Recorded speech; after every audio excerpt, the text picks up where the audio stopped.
Ladies and gentlemen of the press, welcome to our briefing.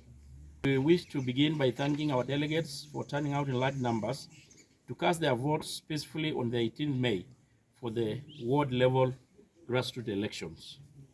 We will wish to encourage our people not to fall victim to the other party propaganda that they are the winners when we still have the two levels of grassroots election remaining.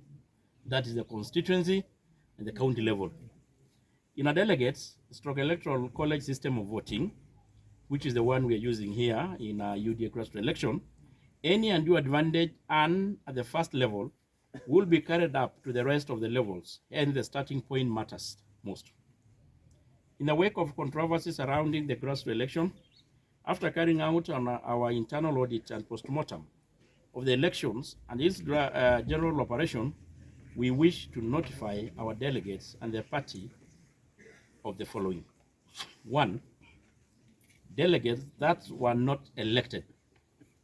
On the 26th of April 2024, the UDA party conducted polling center grassroots elections in 570 polling centers across the county. Unfortunately, the same was marred by massive irregularities and malpractices that renders the said exercise to a very large extent irregular and unfair contest. We raised the issue of gadgets that were sneaked to the forest and voted, and in cars and individual person returning officers in this case, and voted in the bush, affected over 209 polling centers, translating to that 7% of all the polling centers.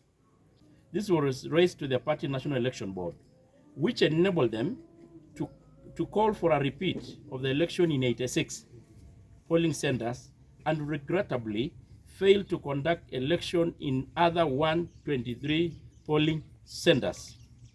This means a total of 2,460 delegates that were never voted for participated in the ward levels, hence transferring the malpractice to the ward level.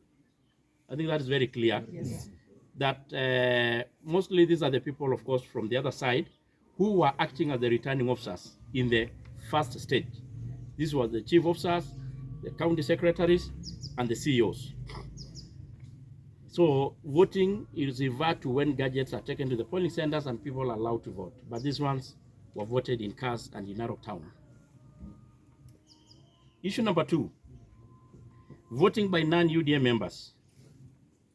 It is unfortunate that the party agreed to strike out over 2,900 UDA members from a delegates voting register as guided by our party constitution, Article 243, only to realize that on the material day that they unlawfully contested and voted for. I'm referring to that out of the delegates that were moved to this level, 2,934 to be very specific, are non-UDA registered members. And that is non-UDA members. They are not registered with us. They are members of ODM, sisi kwa sisi, na machama zingine. And I don't know why we had to do that. While in Narok, we have got 147,000 strong UDA membership. So it was really uncalled for to allow a 30% of non-members to participate. Actually as delegates, not even to undertake the voting. The delegates party register at ward level was staffed, that is actually now was staffed with 2,932 non-UDM members, largely from our competitors' side. So I think they lacked numbers, so somebody allowed them to staff the register to their favor.